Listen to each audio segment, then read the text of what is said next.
It had taken weeks of planning to set up our anniversary dinner. I had picked out her favorite restaurant, one she hadn't stopped talking about since our third anniversary. The table was reserved by the window, overlooking the city skyline. I had even gone the extra mile and arranged for the staff to bring out a bottle of wine with a ribbon tied around it, her favorite vintage. As we were seated, everything seemed perfect. Isabella smiled that familiar smile, the one that used to light up my world, and for a moment I let myself believe we could get through the rough patch we had been having. I had even gone out of my way to buy a custom necklace, a delicate chain with a small pendant engraved with the date of our wedding.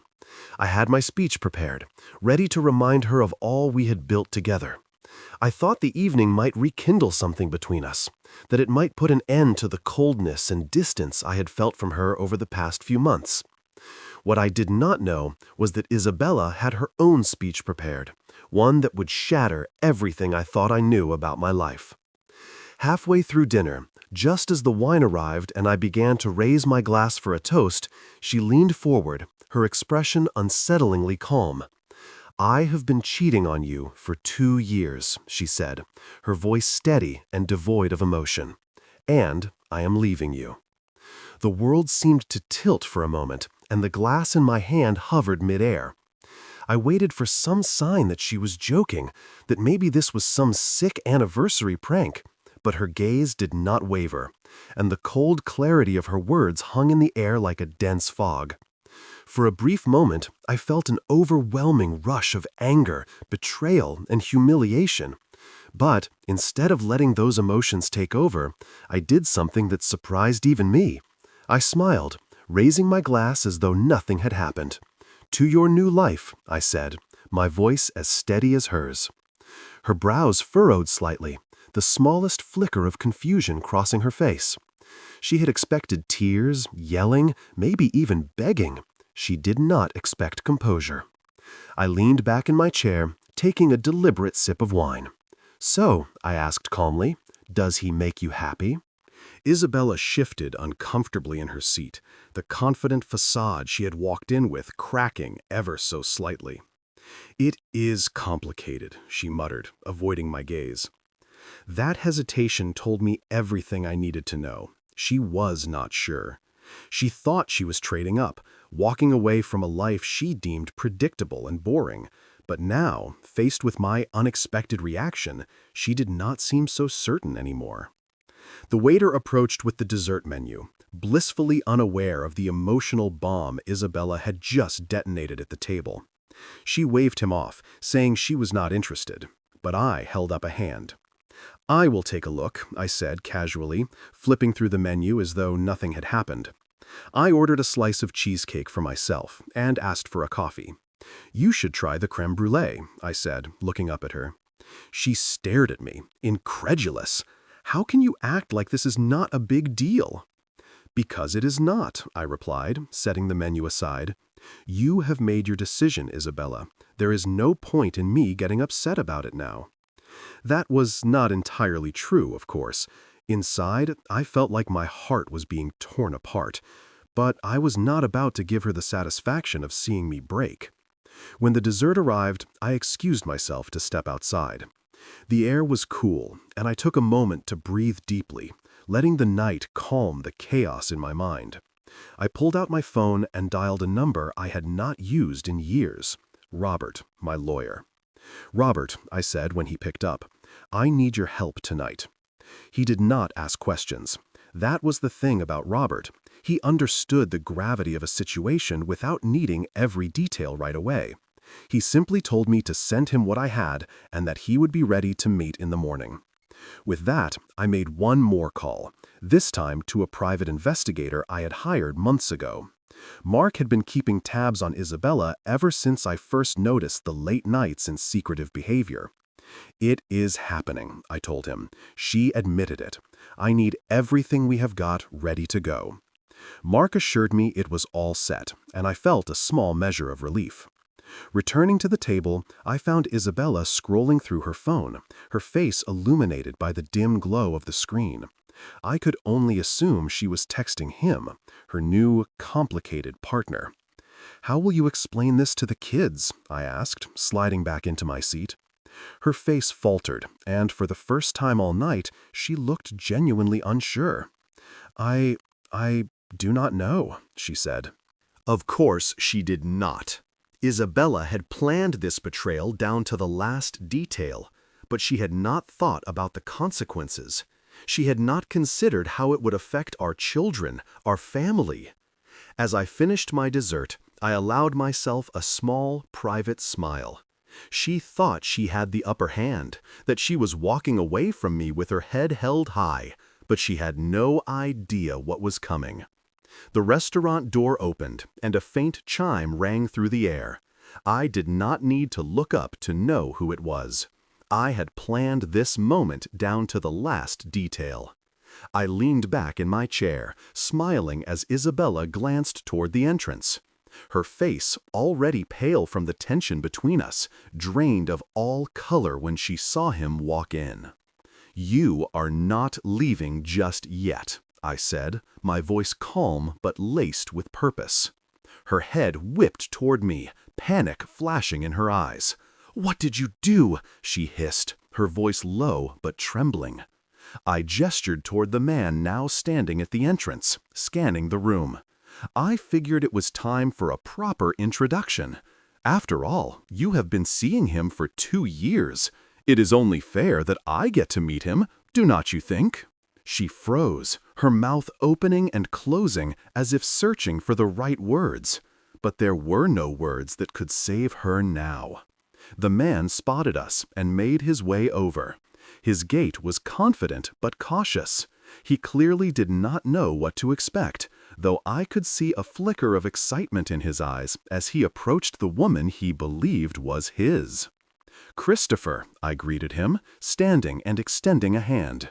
He hesitated for a moment before shaking it, his confusion evident. Hi," he said, glancing between me and Isabella.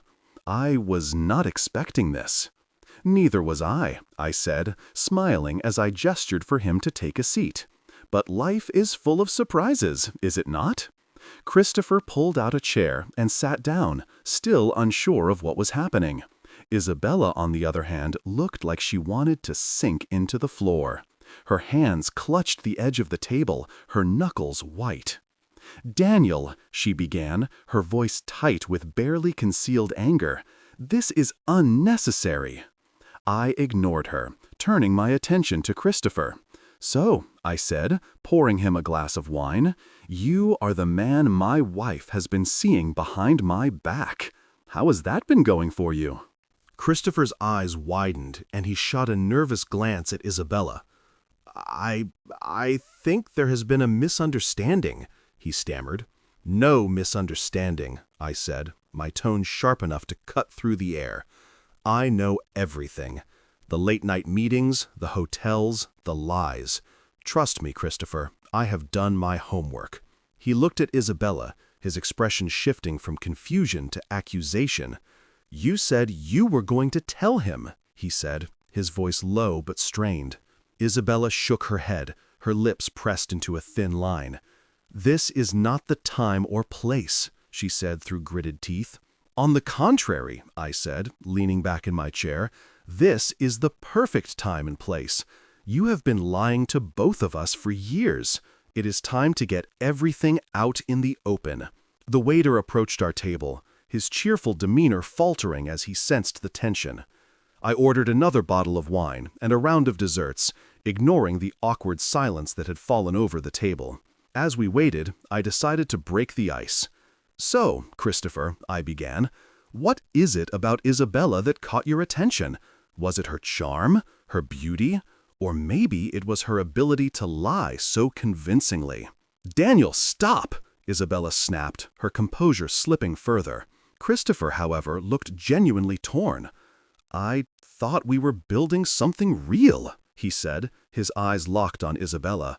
"You told me you were trapped in a loveless marriage, that he did not care about you." I raised an eyebrow. "Is that so? And yet here we are, celebrating our anniversary. Does not seem very loveless to me?" Isabella's face burned with humiliation. her hands shaking as she gripped her glass. "I did not think you would actually show up," she muttered, glaring at Christopher. "Well, I got a message saying you wanted to meet," he said, frowning. "Was that not you?" "No, it was not," she snapped, her anger now directed at me. "You set this up, didn't you?" I shrugged, taking a sip of wine. "Consider it my anniversary gift to myself." The desserts arrived, but no one touched them. The tension at the table was palpable, each of us caught in a tangled web of lies and betrayal.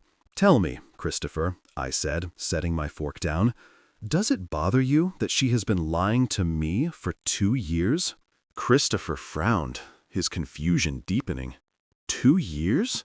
She told me this started 6 months ago. I watched Isabella's face crumble, her carefully constructed narrative falling apart in real time. "I did not want to overwhelm you," she said weakly. Christopher's expression shifted from hurt to anger. "You have been lying to both of us," he said, his voice rising. "Welcome to my world," I said, raising my glass in a mock toast. Isabella opened her mouth to respond, but no words came out. For the first time all night, she seemed at a complete loss. Christopher stood abruptly, his chair scraping loudly against the floor. "I need some air," he muttered, storming toward the exit. Isabella turned to me, her eyes blazing. "What the hell is wrong with you?" "Me?" I said, feigning innocence. "I am not the one who destroyed our marriage. I am just cleaning up from mess you made." The waiter returned with the check, his eyes darting nervously between us. I handed him my card, offering a polite smile. "Thank you for the excellent service," I said, as Isabella fumed silently. I stood and slipped on my jacket. "You should go after him," I said, nodding toward the door. "You would not want to lose him now, would you?" Her glare could have burned a hole through me, but I did not care. The game was no longer in her control, and she knew it. With that, I walked out of the restaurant, leaving her to deal with the fallout of her choices. The night air was crisp as I stepped away from the restaurant, the sound of the door swinging shut behind me providing a strange sense of finality. I did not look back. For the first time in months, maybe years, I had the upper hand, and I was not about to let go of it. I walked a few blocks before pulling out my phone, dialing Mark. "It is time," I said when he picked up. "Got it," Mark replied without hesitation. "I will send everything to her and him. It will be in their inboxes before the night is over. Make it public, too," I added, my tone steady but resolute. "The people closest to us need to know what she has been doing." There was a pause on the other end. "Are you sure?" "I have never been more sure of anything," I said firmly before hanging up. By the time I returned home, my mind was racing, but I felt strangely calm. The wheels were already in motion, and there was no stopping them now. I poured myself a glass of whiskey, sat at the kitchen table, and waited. It did not take long. My phone buzzed relentlessly with notifications, emails, texts, and calls flooding in. I did not answer any of them. Instead, I opened my laptop and logged into the anonymous account Mark and I had set up weeks ago. The evidence was all there. Photos, text message screenshots, and detailed accounts of Isabella's affair with Christopher. Every lie she had told, every betrayal she had committed, was all laid out for anyone to see. I watched as the views climbed rapidly, the comments pouring in from friends, family, and acquaintances. Some expressed shock, others disgust. A few, predictably, tried to defend her, but the overwhelming consensus was clear. Isabella had crossed a line, and there was no coming back from it. My phone buzzed again, and this time I glanced at the screen. It was Isabella. Her name flashing on the screen filled me with a mix of anger and vindication. I let it ring out, but she called again and again. Finally, I answered, my tone calm but cold. "What do you want, Isabella?" Her voice was frantic, trembling with a mix of anger and fear. "What the hell did you do, Daniel? Why would you do this?" "Why would I do this?" I repeated, leaning back in my chair. "Why would not I? Isabella, You spent 2 years tearing apart our marriage behind my back. Did you really think there would not be consequences?" "This is cruel," she spat, her composure slipping. "You are trying to ruin me." "No," I said evenly.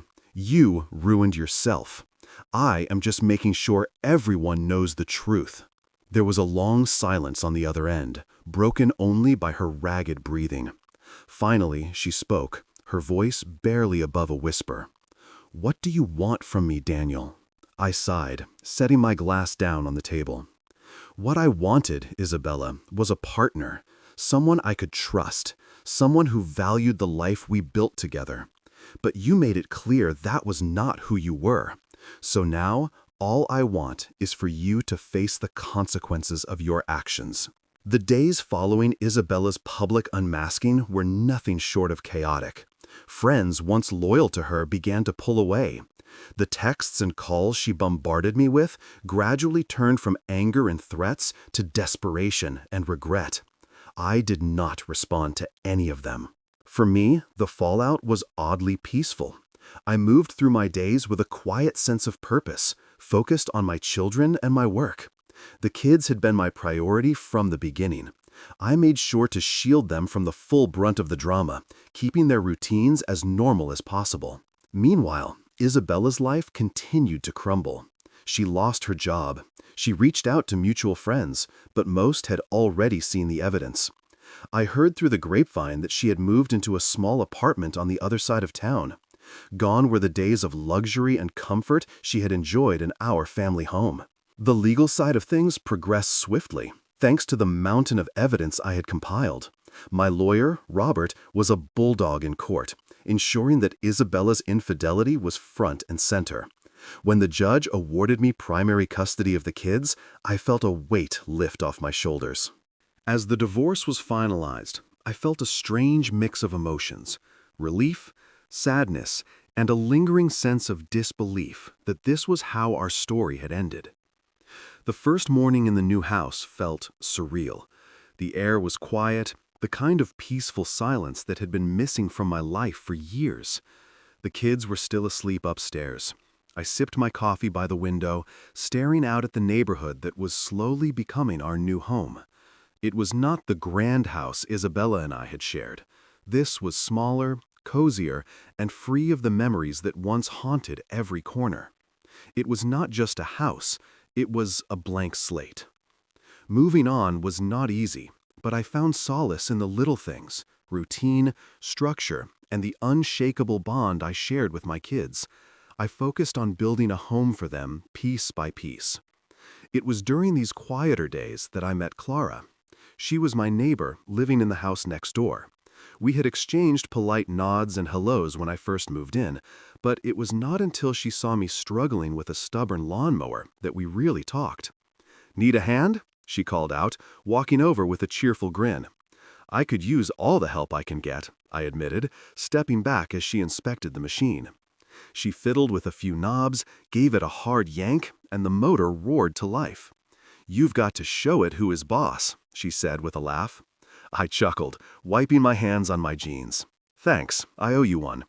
"No problem," she said, extending a hand. "I'm Clara, by the way." "Daniel," I replied, shaking her hand. Clara had an easy way about her, the kind of warmth that drew people in. Over the next few weeks, we would run into each other more often. Each time, we would exchange a few words, and slowly those brief encounters turned into longer conversations.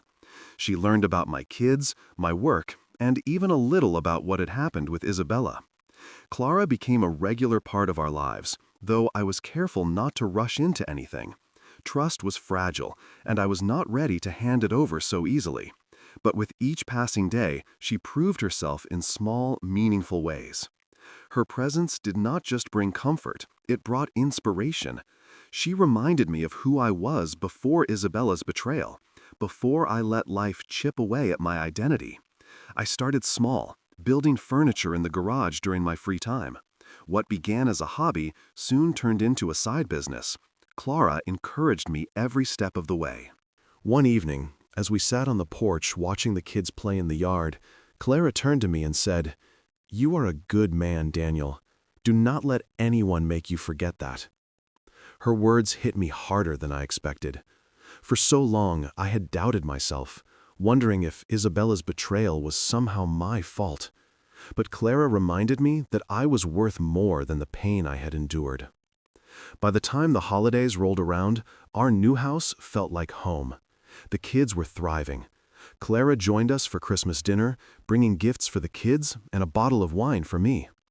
As we sat around the table, surrounded by the warmth of family and friendship, I realized how far I had come. This was what a fresh start looked like. Not perfect, not without its challenges, but full of hope and possibility. For the first time in a long time, I felt like I was exactly where I was meant to be. 5 years had passed since the dinner that had shattered my world and set me on a path of rediscovery. The house was alive with laughter and movement. Clara, now my wife, was in the kitchen baking cookies with the kids. I sat at my desk, going over some design plans for a new client, but the sounds of my family kept pulling my attention. It was the kind of life I had once dreamed about, and it was one I had fought hard to build. Looking back, it was hard to believe how much had changed. Isabella had reached out a few times over the years, always with some variation of the same message: regret, apologies, and the hope for a conversation. I never responded. The last I heard, she was still living with her parents, working a series of odd jobs to make ends meet. Christopher, too, had faded into obscurity. Clara's gentle laugh pulled me from my thoughts. I turned to see her standing in the doorway, flour dusting her cheeks and a tray of cookies in her hands. "Want a taste test?" she asked, holding out the tray. I took one, biting into the warm, gooey chocolate chip cookie. "Perfect," I said, grinning. She leaned against the doorframe, watching me with that familiar, steady gaze. "You okay?" I nodded, just thinking about how lucky I am. "You deserve it," she said simply. The kids burst into the room moments later, pulling me toward the backyard, where we had started planting a small garden together. It was in these small moments that I found the most peace. Life was not flashy or extravagant, but it was full of meaning. Later that evening, as the kids slept and Clara and I sat on the porch, I reflected on the journey that had brought me here. "You know," I said, breaking the comfortable silence, "there was a time when I thought I would never feel this kind of peace again." Clara reached for my hand, her touch grounding me. "But you made it," she said softly, "and you built something beautiful out of the ashes." I nodded, my heart full. "I could not have done it without you." She smiled, her eyes shining in the moonlight. "You would have. I just helped you see what you were capable of." The years stretched ahead, full of possibility. There would be challenges, no doubt, but I felt ready to face them. As I joined my family at the table, the laughter and love surrounding me, I knew one thing for certain: the best chapters of my story were still being written.